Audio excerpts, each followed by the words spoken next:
একটা মিডিয়া আমাকে ফোন করেছিল সঠিক হিসাবটা জানার জন্য। আসলে সেইটা ব্যাপারেই কথা বলছিলাম। তো বিষয়টা হচ্ছে আহ, আমরা এখন আমাদের কথা হচ্ছে একটাই। আমি কি যেন বলতেছিলাম, ভুলে গেছি। যে দেখুন, আমরা আমাদের যে বৈষম্য, সবাইকে অনুরোধ করব, এখন অনেক মানুষ লাইভে আছেন, প্রায় 750 মানুষ লাইভে আছেন, দয়া করে সবাই একটু শেয়ার করবেন, সবার কথাগুলি জানা উচিত। আমাদের কিন্তু এখন দায়িত্ব অনেক বেড়ে গেল, আরো দায়িত্বটা আমাদের আরো বেশি হয়ে গেল। কিরকম? কারণ আমরা পে স্কেল পাচ্ছি, এ ব্যাপারে হচ্ছে এখন কনফিডেন্স বেড়ে গেছে, যেহেতু আমরা পে স্কেল পাচ্ছি, তাই আমাদেরকে আরো বেশি দায়িত্বশীল ভূমিকায় আসতে হবে। কারণ সামনে দ্রুত গেজেট হবে, সেই গেজেটে যাতে আমরা শতভাগ মূল বেতনটা আমরা এক ধাপেই পাই। এখন দেখেন, কিছু বৈষম্যের কথা তুলে ধরি। আমাদের বৈষম্য কমানোর জন্য আমরা দুইটি পে স্কেলের সমন্বয়ে সর্বনিম্ন 35,000 টাকা দাবি করেছিলাম 1:4 অনুপাতে, এবং সর্বোচ্চ বলেছিলাম 1,40,000 টাকা। গ্রেড সংখ্যা কমিয়ে 12টা আনার দাবি জানিয়েছি। গ্রেড সংখ্যা কিন্তু সেই 20টাই রইল।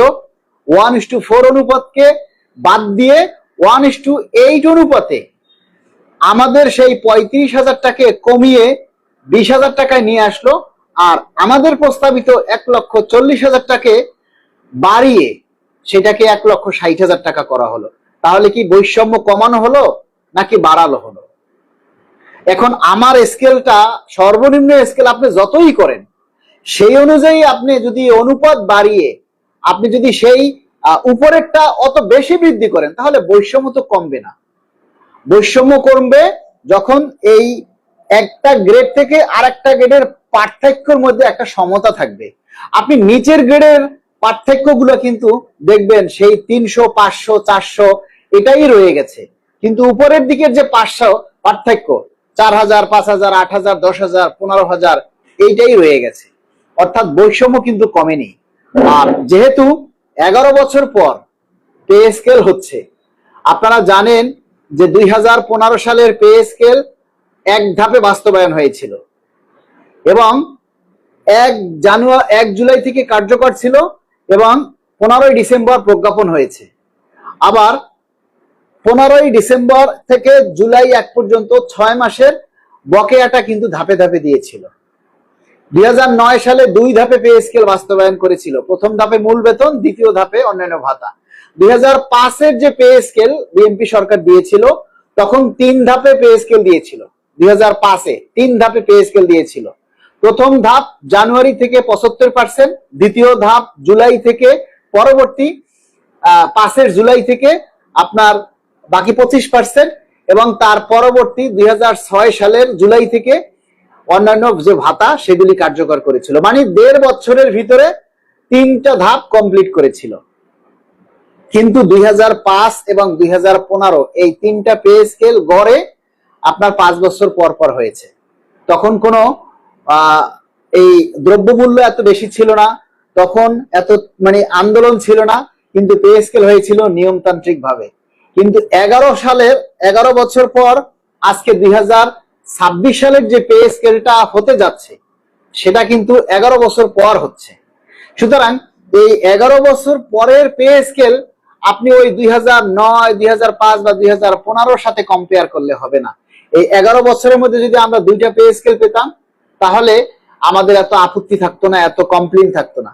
যেহেতু 2টা পে স্কেল আমরা পাইনি, এর মধ্যে দ্রব্যমূল্য বেড়েছে, ক্রয় ক্ষমতা করেছে, মূল্যস্ফীতি বেড়েছে। সুতরাং আমরা চাই আমাদের এই পে স্কেলটা, এই 2026 সালের পে স্কেলটা আমরা একেবারেই বাস্তবায়ন চাই। এক ধাপে সমস্ত কিছু আমরা এক ধাপে বাস্তবায়ন চাই। মূল বেতন, ভাতা, অন্যান্য যা কিছু আছে সম্পূর্ণ আমরা একবারেই বাস্তবায়ন চাই। কিন্তু দ্বিতীয় প্রস্তাব হচ্ছে, যেহেতু আমরা সরকারের অংশ, আমরা যেহেতু প্রজাতন্ত্রের কর্মচারী, রাষ্ট্রের নাগরিক, সেই হিসেবে রাষ্ট্রের কথা আমাদেরকে ভাবতে হবে। এবং রাষ্ট্রে যদি অর্থনৈতিক মন্দা অবস্থা থাকে বা অর্থনৈতিক ঘাটতি থাকে, সেক্ষেত্রে আমরা বলবো আপনারা 2009 বা 2005-কে আপনারা অনুসরণ করতে পারেন। 2009-এ প্রথম ধাপে মূল বেতন পুরাটা দিয়েছিল, দ্বিতীয় ধাপে সকল ভাতা সমূহ দিয়েছিল। আর 2005-এ সেটা আপনারাই, তখন বিএনপি সরকারই ছিল, আপনারা প্রথম ধাপে মানে প্রথম বছর বেসিকটাকে ভেঙে, অর্থাৎ 75% জানুয়ারিতে আর 25% দিয়েছিলেন পরবর্তী 6 মাস পরে, মানে 1 বছরের ভিতরেই আপনারা মূল বেতনটাকে কার্যকর করেছেন এবং পরবর্তী জুলাইতে অন্যান্য ভাতাগুলি দিয়েছেন। তো আমরা মনে করি আমাদের দ্বিতীয় প্রস্তাব হিসেবে আমরা চাই প্রথম ধাপে মূল বেতন একেবারেই একবারে চাই, এক্ষেত্রে কোনো কম্প্রোমাইজ নাই। মূল বেতন ভেঙে পে স্কেল বাস্তবায়নের ক্ষেত্রে কোনো আপোষ নাই। আমরা চাই প্রথম ধাপে যাতে মূল বেতনটা একবারে বাস্তবায়ন করা হয়।